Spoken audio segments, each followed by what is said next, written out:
What an absolutely glorious night on Miami Beach. I mean, everything is perfect. The breeze, the weather, the atmosphere, the food.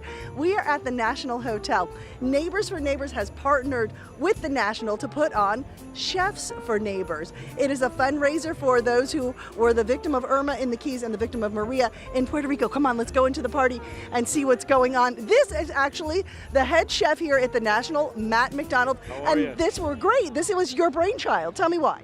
Well, what happened was, of course, the Hurricane Irma came through, and me and my wife are from Key West. We got married there. We met there. I've lived there for 7 years, in between South Florida here and there. So it's always kind of been my home. So when Irma hit, my mother-in-law was actually in Key West as well.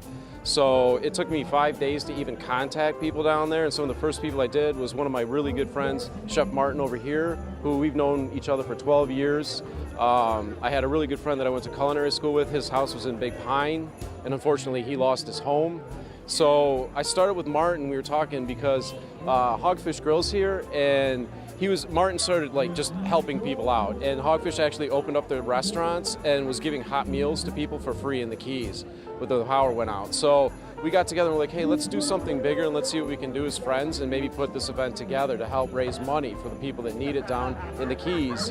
And so I talked to him. I talked to one of my other friends, Mike Schultz, who's over here, and he was in Fort Lauderdale. So between the three of us, we started putting this whole thing together to help.